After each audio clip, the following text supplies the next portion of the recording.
Welcome to our 6th episode of Achieving Amazing Results, Sales Results through Partner Collaboration within an Ecosystem. And this webinar series will help you to understand why partner-to-partner P2P relationships are important for the success of your business. P2P is becoming more and more important because more companies are adopting the partner ecosystem model. Excuse me. Today we will discuss how to achieve customer success through partners, which is step 5, faster sales, bigger deals, and higher close rates. For our last webinar, that's coming up on November 30th, we will be putting it all together in our P2P recap with Anoop Nathwani, Director of Strategic Alliances at Consortio Consulting Limited and co-founder of Alliance Accelerator. He is actually co-founder of Alliance Accelerator with Peter Simoons. Look for the webinar invitations and info on LinkedIn. And as always, the webinars will be recorded and posted on the P2P Collaboration LinkedIn page. And Norma, yeah, thank you. A couple of roundtable rules of engagement. Attendees are encouraged to join the roundtable discussion. Use the reactions features, raise hand, indicate that you would like to speak. Please mute yourself when you're not speaking, and chat is also available for questions and comments. Okay, Norma, next slide. Thank you. So anyway, some introductions. So I'm going to get started. I'm Dee Dee Haas, and I'm a channel sales strategist, coach, practitioner with DLH Services, and I have been in channels, I hate to say it, since the mid-'80s, working for partners and for the vendor. And Norma? Yes, thank you. I'm Norma Wattenpaugh. I'm CEO of Phoenix Consulting Group. We offer both training and consulting to help companies design and deploy ecosystems and to strengthen their strategic relationships for greater growth, better innovation, and accelerating revenue. Gary? Hello, my name is Gary Lamb. I'm with Kokua Consulting Group, and I'm called the Salesforce Partner Whisperer. I work with Salesforce partners in building their brand and co-selling effectively with Salesforce. So I'm really excited to have Andrew Marks, co-founder of Success Coaching, and we have known each other since 1999. So I'd love to hear about, a little bit about yourself, Andrew, and also about what led you to create Success Hacker or Success Coaching. Yeah, thanks, Gary. Yeah, we go way back, and we go back. As a matter of fact, Gary knows my co-founder, Todd Eby. We all worked together at Genesis Telecommunications back in the day. Yeah, so Success Coaching is our product. Success Hacker was our original company name, or our DBA. Success Coaching and Success Hacker have been around for a little over 7 years. Todd and I, having worked together at Genesis and kept in touch throughout the years, both saw our careers moving from the on-prem world into the SaaS world, and both he and I spent a lot of time in professional services and post-sales services, all about getting customers value in their, in their investments. And it was always kind of a part of our ethos to make sure that customers are getting value. And so it made our transition from the on-prem world into the cloud world very easy. And after a number of stints as operational executives at various B2B software companies, I also was at a short time at a B2C, or kind of was a B2C company. We decided we were tired of working for other people, and wanted to do something where we could build a business and give back to the community that we helped build And we launched originally Success Hacker, doing a lot of consulting and recruiting work in order to fund what our ultimate goal was, a comprehensive training and coaching program for customer success, for customer facing individuals. We now have over 19,000 students on our platform. We've issued, I believe, more than 11,000 certifications. Our content is considered the gold standard out there in the customer facing space, and we're actually teaching at the university level now, both at University of San Francisco School of Management, where I deliver a 12-week coaching program twice a year, and at Portland State University, where one of our partners teaches also a level 1 course in customer success, a coaching program twice a year. That's fantastic. I love what you've done. Hey, just a reminder to all of our attendees, if you have any questions, just put it in the chat or raise your hand and we'll call on you. So just to kick off the questions, Andrew, Salesforce has a lot of consulting partners. They're responsible for implementations. They're an integral part of the customer experience. How do partners contribute to a customer success in this scenario?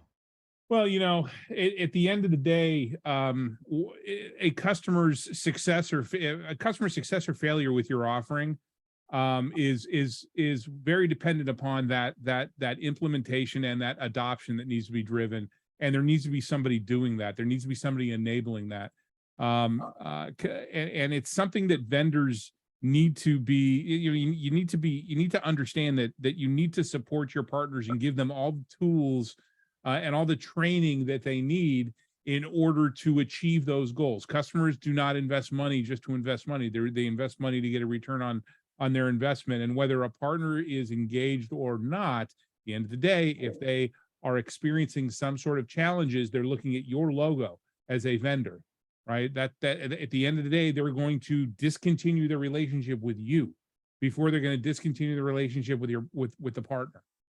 So it's in your best interest to enable and support your partners to drive success. And partners are incredibly important. They're incredibly valuable. I've been working with partners most of my career.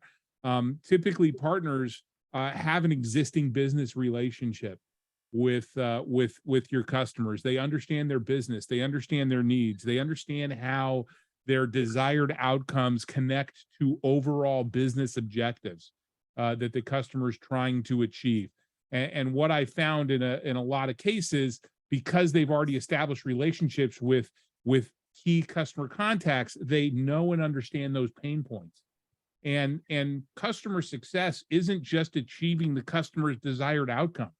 That's an incredibly feature function focused approach. It's about connecting the dots between how that desired outcome plays a role in the achievement of some overarching business objective. And that's incredibly valuable. Fantastic. Success means different things to different customers. And how do you define and how do partners typically consider what customer success means? It's quite simple. You ask your customers. Now many customers don't know how to necessarily answer that question, right? But you need to come prepared with ideas, and some ideas to share to kind of get things moving, get the juices flowing. But there are typically a finite number of typical desired outcomes that customers are seeking by using a particular offering, and those are generally tied to, as I mentioned, a set of business objectives in some form or another. And there's a finite set of standard business objectives. I want to convert my customers, so conversion. I want to save costs. I want to increase customer sat. I want to increase employee sat. I want to increase engagement with my customers. I want to maximize my profits, operational efficiency, revenue growth, scalability, social responsibility. There's only so many of those things. So you should be able to create a inventory of the most common desired outcomes and how those relate to the most common corporate objectives. You're never going to maybe cover every single thing, but hey, if you can get 80, 90% of the way there, that's a great great start. And once you've created something like that, that's one of those things that you want to share with your customers. I'm sorry, with your partners, to enable them, to help their customers connect the dots. Right. So remind everyone to ask questions in the chat. We'd like to make this interactive if we can. So we have a question from Gil Perez.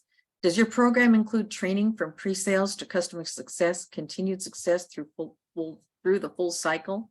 That's a great question, Gil. As a matter of fact, we actually have a workshop called outcome-based selling.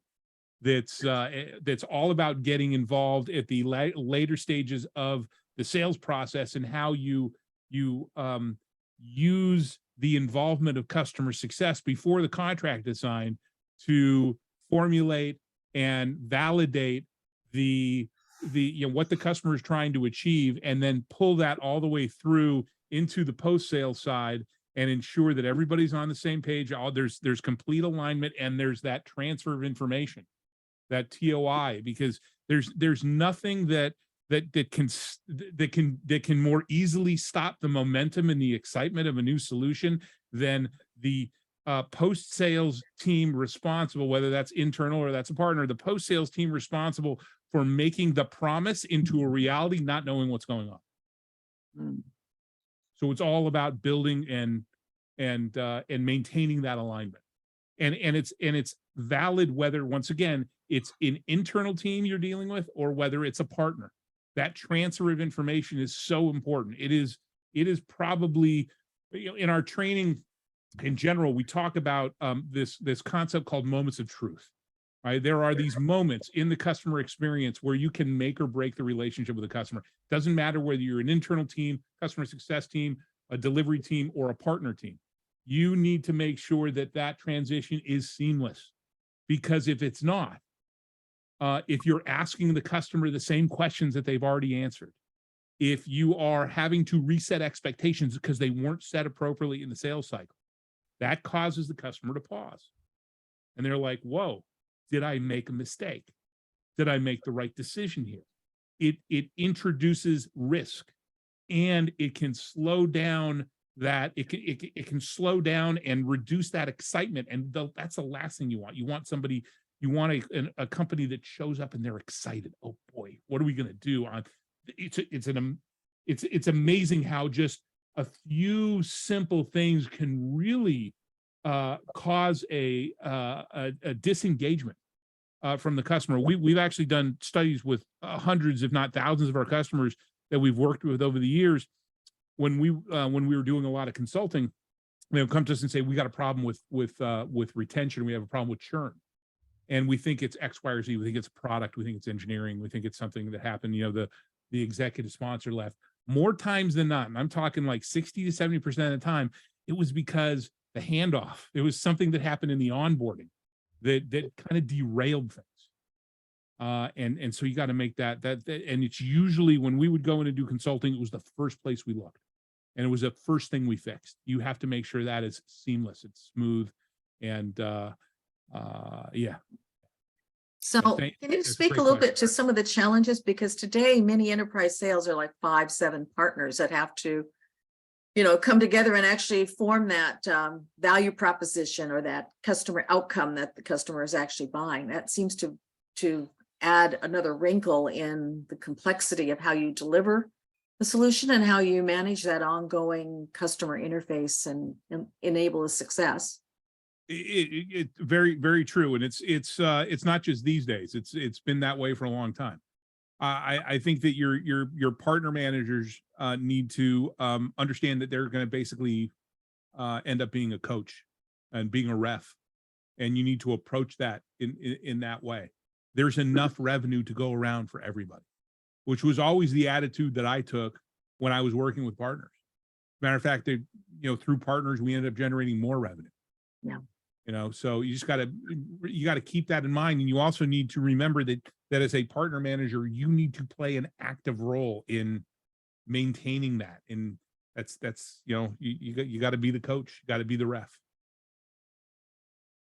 What about the direct sales rep? Same thing. when you bring partners in, it's what, yeah, it's the same concept. Because at the end of the day, you want, as a direct sales rep, you want your customers, your customer's implementation to be successful.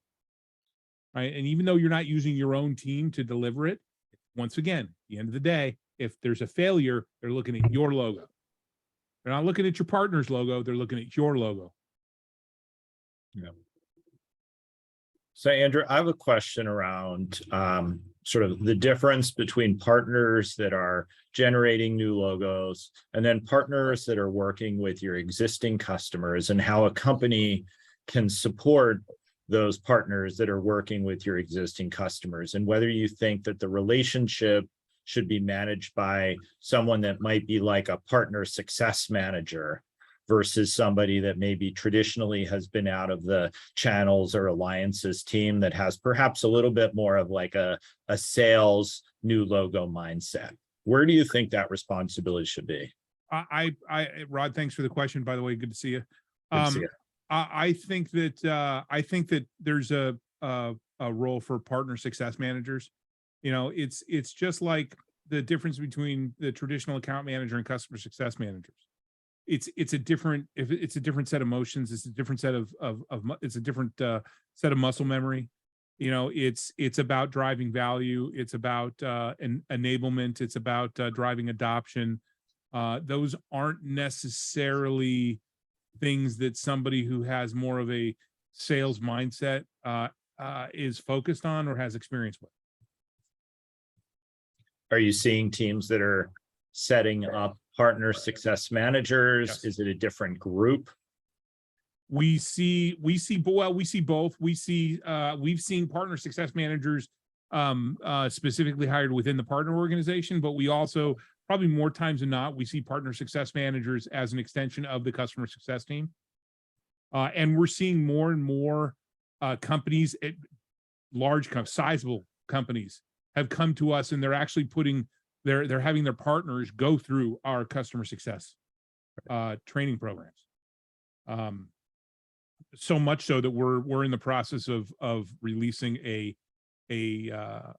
program that's based off of much of the same content, but has a partner focus, has more of a partner slant. We have a few components that we're going to add to it. But the vendors are incenting their partners to go through the program by once they complete certain levels of the certification, they're entitled to a deeper discount. So they end up with more margin, but the partners are expected to pay for the program, because you don't give stuff away for free and expect people to take it seriously. Yeah. That answer your question, Rod? Yeah, and I think it's a good start. It feels like one of the trends that we're seeing is that more companies that have these partner channels with their existing clients are starting to figure out, okay, now that they've got this customer success motion, their partners need a lot of that same education, escalation management, how to upsell and cross-sell. Exactly. Same types of skills that a customer success management team has. And they're starting to put, an individual or two. Yeah. I've seen it mostly in the CSM team. It's possible that it happens in the partner team. I just don't have visibility to it. But we're starting to see a handful of people that are taking on that responsibility. And it feels like it should be more of a motion. Yeah, well, we have one customer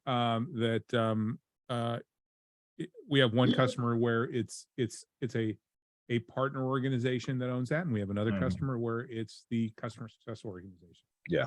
That owns it. So I honestly don't. It doesn't matter really where it sits, as long as it's being done and it's being approached in the right way. Right? It's not an account management motion. It's a value realization. It's a driving adoption type of motion. Right. So if it can sit in sales, if it needs to sit in sales, or it sits in the partner organization, so be it. Just as long as they're doing the right thing. Yeah.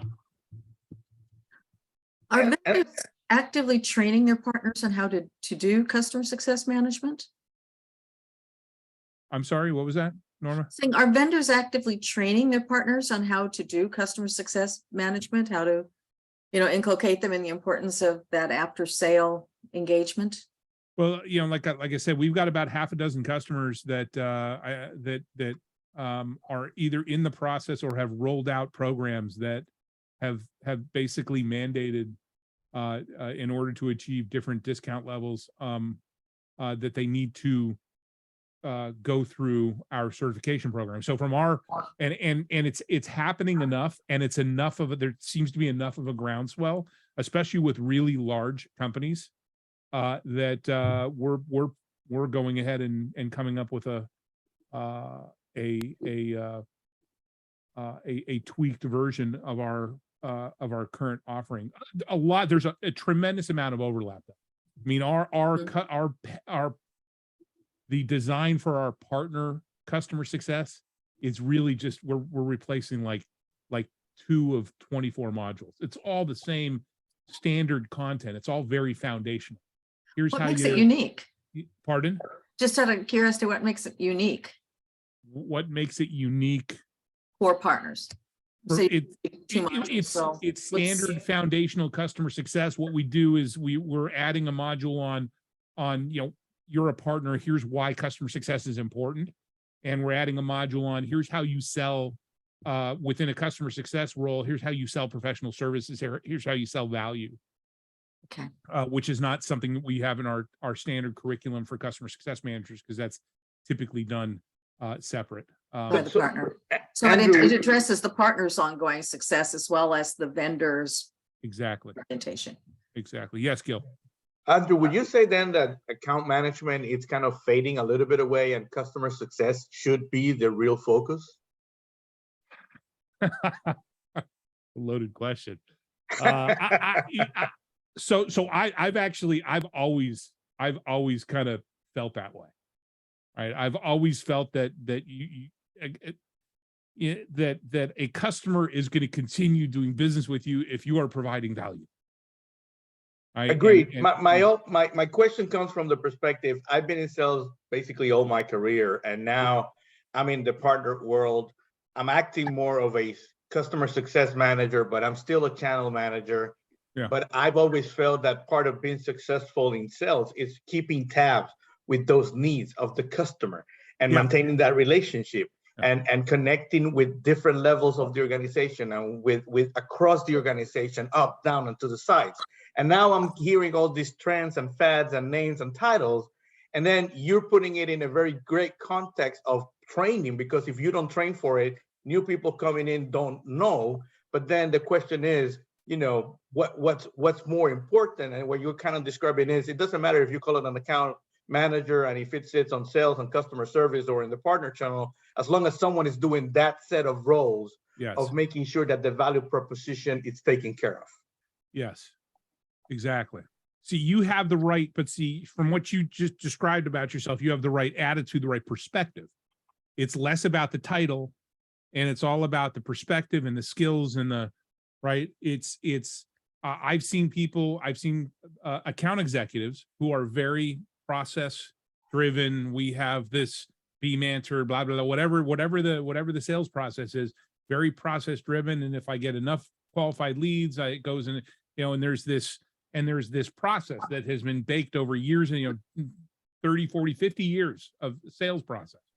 It's different in customer success. It's a different set of motions. And I've seen people transition from account executive to account management easily because I don't want to hunt anymore. Right. But it's still farming. It's still a form of sales. Customer success, different set of motions.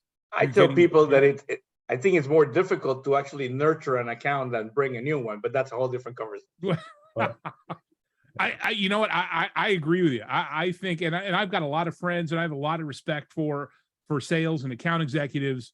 But the entire sales process has changed in the last 20 years, pretty significantly. Right? Customers are smarter. The internet has given them the ability to understand what's out there, right? You are shortlisted before you even know a customer is interested. right? We just won a big deal from Broadcom, and we had no idea we were even in the deal. We get an email from them saying, "Hey, congratulations, you're our customer success education provider." Like, awesome, we had no idea, right? So what, not to mitigate the value that sales brings to the table, because I think they bring a lot to the table these days, though, because especially with the subscription economy, bringing them in the door is the easy part. It's all about keeping them, right? It's all about customer lifetime value. We need to do everything we can to keep them as long as possible. That's not an account management motion. That is a customer success, value realization, connecting the dots to overarching business objectives, blah, blah, blah, that type of motion, right? Customers will stick around when they they're getting value, and they're getting value in the form of, you're helping me achieve my objectives as a company. So Andrew, Well, I still talk to some companies who kind of put customer success in the support bucket. You know, the customer calls, has a problem, you answer it. Yeah. And yeah, I know it's so much more than that. What do you Yeah. say to those folks? You know, how do you reposition it? Customer success, so that's incredibly, it's reactive, right? Reactive customer support is, I mean, it's necessary, because when a customer has a problem, you need to respond to that problem. But the more proactive we are, the more control we have over the customer's ability to achieve what they're trying to achieve. Right? So it's like a manufacturing one, right? If I want to build something, if I have a manufacturing line, I know what every section of that manufacturing line does to piece this thing together. I have control over the end result. The more control I have, the more likely I am to get something at the end of that that's of high quality, right? The more proactive I am, the more control I have over the customer journey. And I'm not going to have complete control, because there are always going to be these event-based moments that pop up that we can't predict, right? And that's what support is for.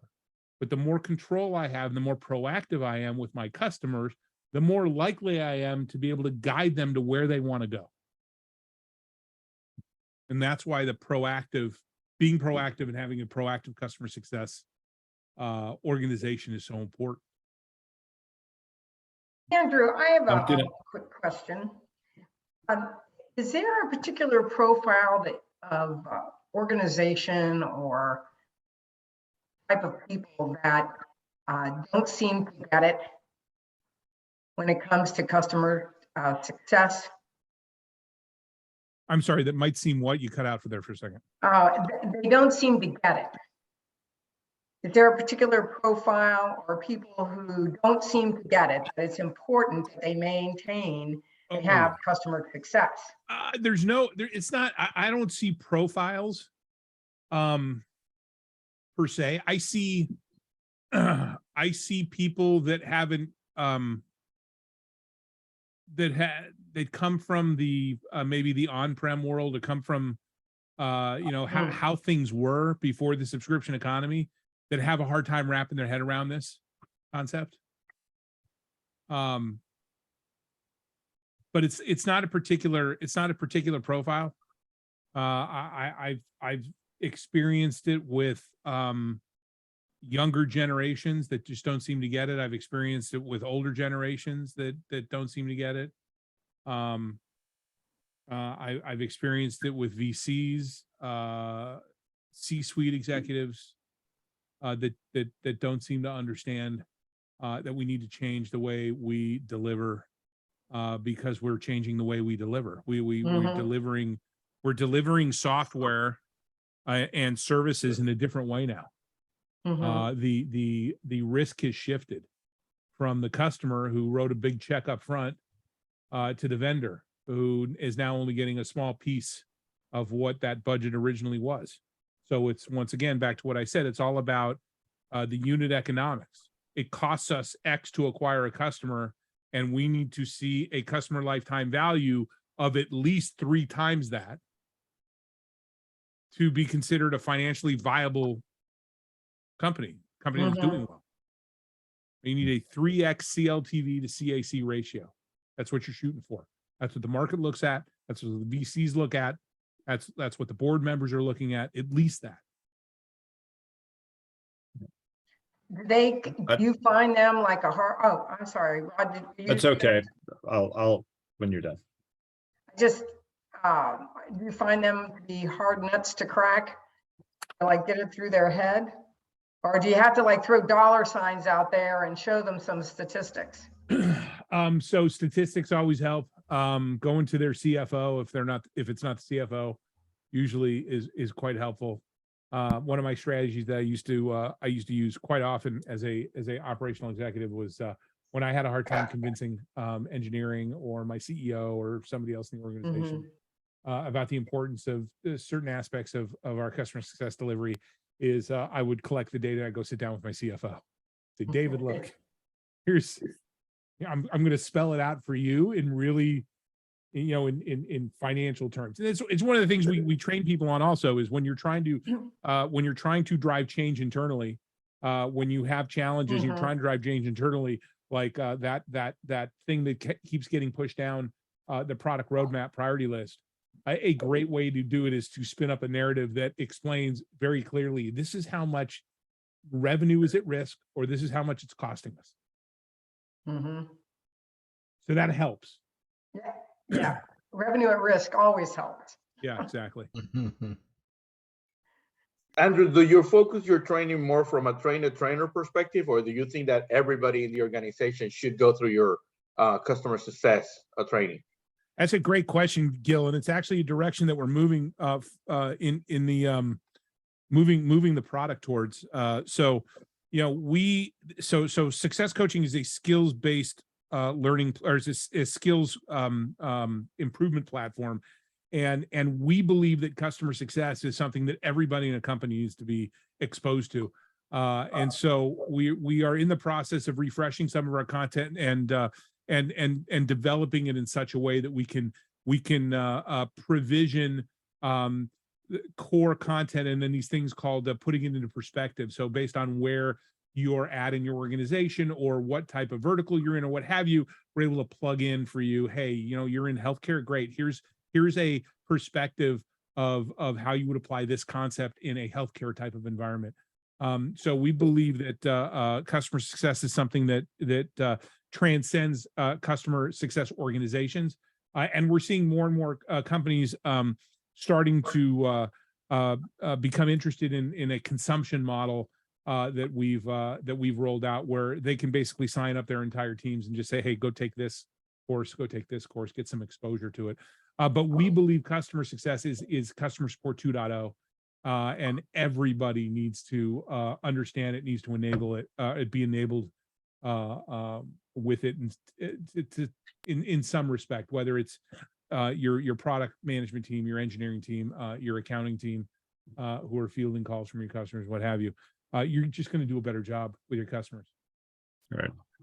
Rod, you had something? I had a question to kind of bring it back to the partner piece of it. So partners, I'd love to hear from the group about how to influence the incentives of partners. So if partners are managing the ongoing relationship and are fundamentally, responsible for expansion and responsible for securing the renewal in situations where in another case, a CSM would be doing those things, but now you're depending on the partner.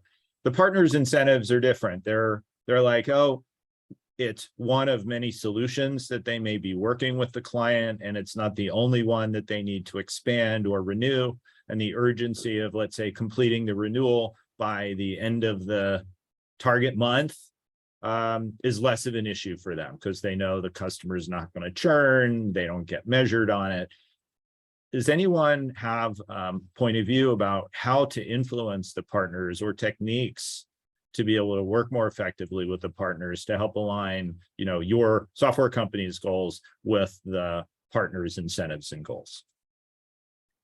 I've got some perspective on that because we've done some research in Phoenix about customer experience and how the partners role in that customer experience. And largely when you look at how what drives a partner's economics, it's probably not a percentage of that subscription. Mm-hmm. And a lot of the incentive programs we've built up in the channel world as well is even a tinier percentage. And you know, they add up. They'll, you know, if you say is this your money? Is this your wallet? They'll take it. But what really drives their economics is usually services or maybe some proprietary IP. Mhm. In order to drive that customer success and also to get them more incented to work with you, you need to point to what is the revenue margin? What do they make out of it? So if there's a renewal or an upsell or a cross sell that they can introduce, what is their service component of it?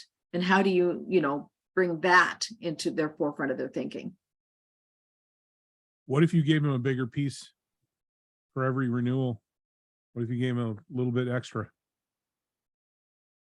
Hey, we're going to give you an extra point or two for every year that the customer renews. Well, if they're making 5 times the service revenue on the subscription, a 10% bump on $1 isn't going to incent them like $5. Yeah, but that services revenue is at what kind of margin? It's usually a pretty good margin. Service Oh, revenue okay. is usually, well, if it's implementation or break fix, it's not. If it's more higher end margin, higher end services, it can be 45-50% margin. Yeah, and I'm not disagreeing with you about the services. That's definitely what the partners they're banking on, is the services. Yeah. I'm just saying, that could be one way to sweeten the pot is, hey, Yeah, for every year that you add to every year the customer, is retained, we're going to give you an extra point, an extra 2 points on here. It's not like what you like your services margin, but it's something, right? Well, it is a platform they're building the services on, so they have an incentive to keep the platform going. Yeah. For sure. I guess Yeah. it depends type of. But I really think it depends on the type of partnership, because to use Gary's expertise in the Salesforce world, it's all about ACV, and the partners don't necessarily drive it directly. They drive it indirectly with the quality of the service and all that. But then the Salesforce executive will always strive for that additional ACV. If you as a partner do a good job, then they bring you back, and they bring you back because now they know that you're reliable, that you complete the projects on time, that you bring additional value, and that you are a customer success piece, not necessarily the piece, but you are a piece that makes it effective. Mhm. It's different in other types of relationships. Like I have a partnership in which we have actually, they have a customer success manager. So one of the things that I'm trying to do is make sure that once we finish the implementation, I circle back with their customer success manager. So that way now it's on their court, they continue to nurture it. So the next time something happens, then we got that goodwill to come back to us. Yeah, and that's a good point, Gil. In the Salesforce world, there is no fees or referral fees that are given to the partner. So it's actually, to Norma's point, it's the services that you deliver, and they get zero when it comes to any renewals or any type of co-sell motion where they're closing a deal with Salesforce. But customer success is extremely important, because then that's what keeps you being the one Yes. referred to it. So Right. to Andrew's point, the model then is you need to care about customer success, just because customer success by itself actually helps you connect and bring more business. Yes. Right. I call it Anybody the have a Hotel similar- California strategy. You check in, but you never leave. Any experience? That's what we want, right? We want customer what you lifetime. We want. want increasing customer lifetime value. Any experiences that are sort of outside Salesforce where you've been able to effectively change this? Like the scenario with one of my clients is they're dependent on the partner for the renewal, sort of securing the renewal and for expansion, because they don't have a direct CSM for a portion of their clients that were sold through the channel and that are managed through the channel. And the partner, it's just one of many solutions that they sell as part of, let's say, the security bundle. And so it's not a big part of it. It's not all of it. It's a, important part. And so how does one become bigger and more influential in this bundle of services that they might sell? From my Coming from the sales side, I would say your partner need a dedicated partner manager to drive that.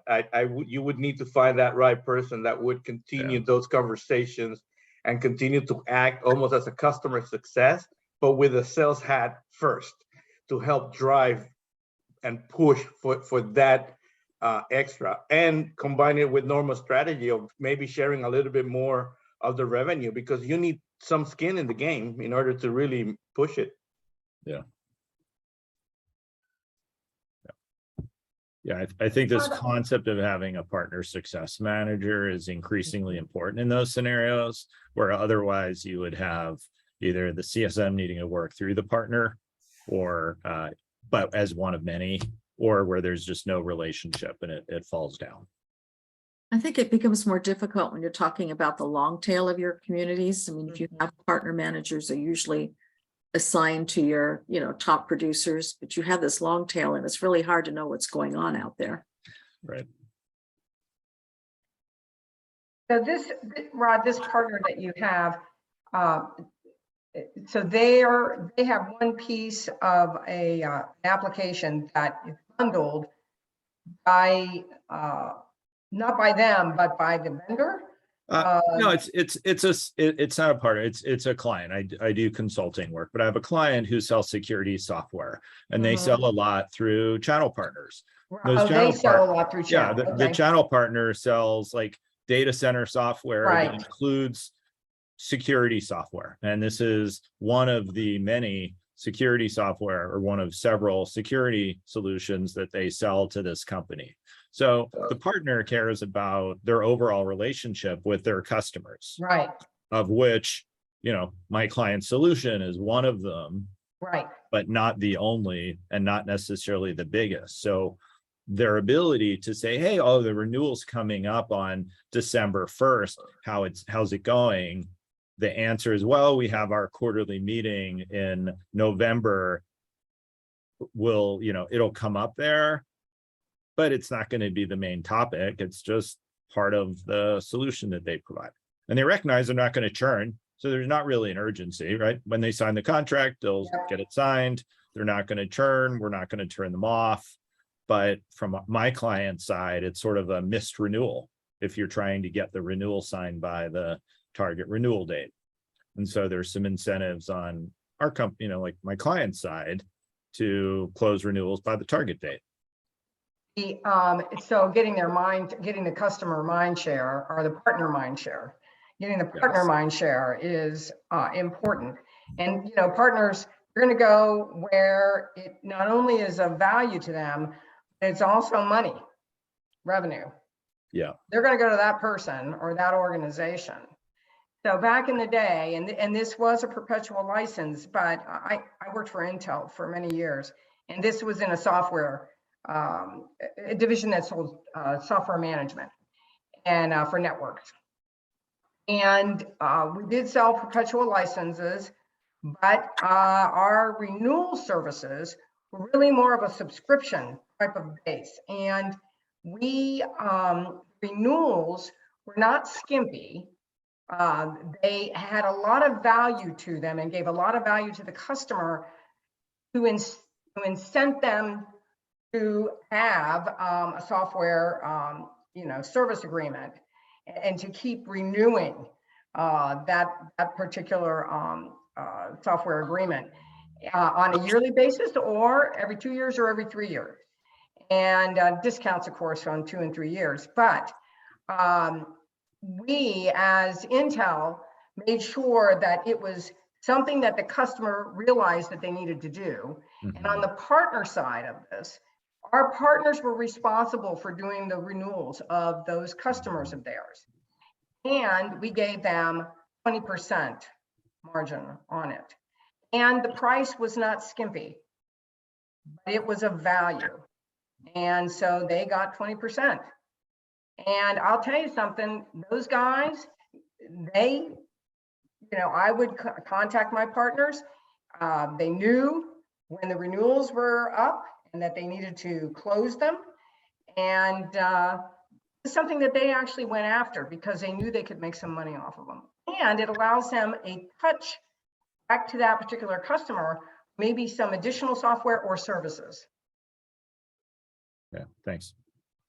I think that's kind of interesting. It's a couple of renewals with, it's a touch point, but it's a touch point to offer other services or Mhm. ability, that every touch point with a customer is an opportunity. It's an opportunity, yeah, and it's Just make easier to sure keep an that you're touching them existing with value. customer. Yeah. Yeah. Right? Every touch point That's needs to what I'll provide know. value, not for you, for them. That Right. should be your excuse. Hey, I've got some value for you. Exactly. Maybe it's an insight that I've gleaned from working with your team, or it's a benchmark that comparing you to the rest of your organization. I know behind, in the background, you're thinking, okay, this is an opportunity for me to sell some more stuff, right? But you have to make sure to lead with, here's some value for you. And you never want to talk about, it's all about me, Mr. Vendor. It's got to be, the value that the partner gets and the value that the customer gets too, and that they see that value. So the customer has to see the value, and then With the them. partner has to see the value as well. The with them. So What's in it for then- me? Right? Yeah, It's the and with them. it is. It's always the always with with about them. them. what's in it for me. What What's do in I it get for out me? of Radio station WIFN. this? But it's all about making sure that you also make contact with them plenty of times before that renewal, right? Because then if not, they'll see you coming from a mile. Oh, But yeah. I guess Oh, the- yeah. the key question, the key element here is, again, what is it being shared with the partner, right? Because if Mhm. you don't share enough revenue or a real opportunity for more business, then your case is weak. But if you can get that, extra oomph in that process, Right. and then that's what makes it sweet for everybody. And that's one of the challenges that I had with some of my sales teams in the past, or some of my partner teams in the past. They want to sign up everybody. Like, well, listen, we can't sign up everybody. I know you want to Yeah. sign up everybody. You're incented to sign up everybody. The problem though is that if we sign up everybody, there's not going to be enough to go around, right? So we need to sign up, the right partners, and we need Mhm. to enable them the right way, and we need to have enough revenue to keep them engaged. Mhm. The problem is the incentive, right? People, the incentives were out of whack. People are going to do what they're incented to do, and their incentive was to sign up partners, pure and simple. And I Yeah. would get into it with the partner team worked in the under the VP of sales, and he and I just constantly butting heads about that and many Yeah. other things. You've been But there. I said, Ryan, your incentives are wrong. This is you're incenting the wrong behavior. Well, Yeah, so if they're For that. giving. You don't want part- more partners, you want partners who sell more. Well, we want partners that not just sell more, but also implement the right way. And so Deliver, there's a yeah. constant battle. Right. The one in particular I'm thinking about is cloud BI solution that I work for. And I had two battles going on. One, they wanted to sign up every partner, and two, they wanted to give them all the training that we had to offer for free. And this wasn't a basic, this was a intensive, 40-hour week-long boot camp that taught them the basics of data warehousing, ETL, scripting in our particular language, how to use our tool to build reports and dashboards. And it was pretty significant. And the problem is you give stuff away for free. People don't take it seriously. And the partners need to have skin in the game. You give them a discount, a partner discount, but they still need to put some skin in the game. And so it was a constant battle. So the partner has to be, appropriate. Correct. If you're signing up everybody, that's not going to work. Not a good filter.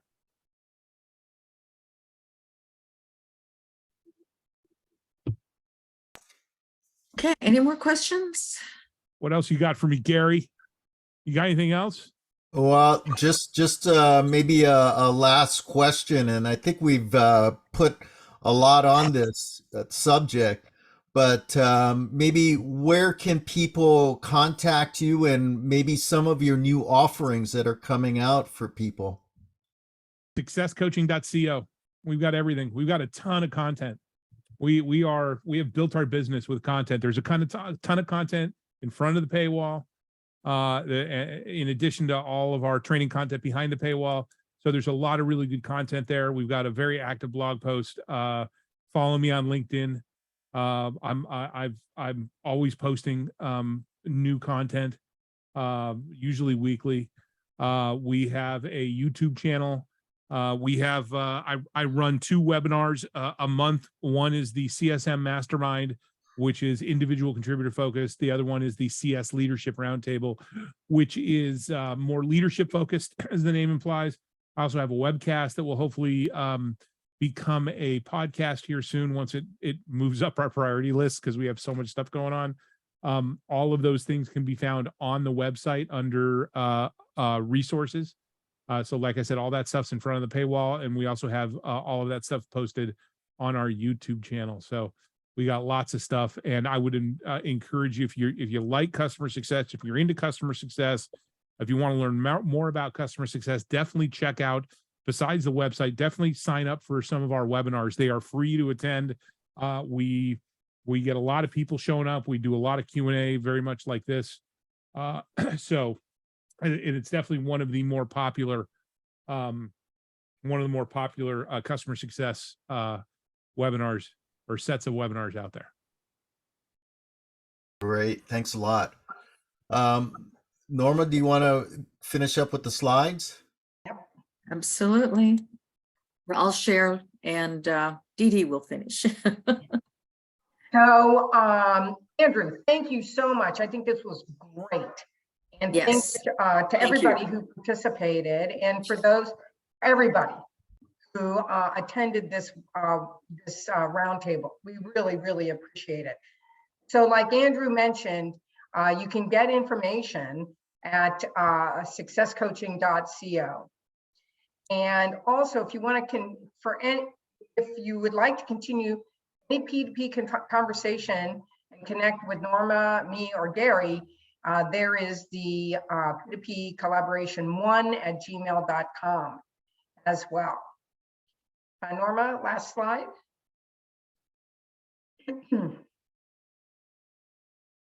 So thanks again to everybody for attending this. We really, really appreciate it. And this was Manage Ongoing Customer Success and with Andrew Marks. And our last P2P webinar will be after Thanksgiving on November 30th. It'll be on a different day. It'll be on a Wednesday. And it's a P2P recap, putting it all together with Anoop Athwani, which I highly recommend attending that, because Anoop just has so much good information and insight. So with that, if anybody has any questions, let us know, or throw something in chat, or send us an email. And with that, thank you, Andrew. It was Thanks, wonderful. Andrew. You're welcome. Thanks for having me. And I always enjoy these conversations about customer success. So Just like Rod and Gil, yes, yay. yeah, thanks. Thanks, was everybody. Thank Rod, you all. Yeah, nice to meet you, Gil. Bye, Rod, Andrew. good to see you. Give me a Good to see call you again. sometime. We'll Pleasure. catch up.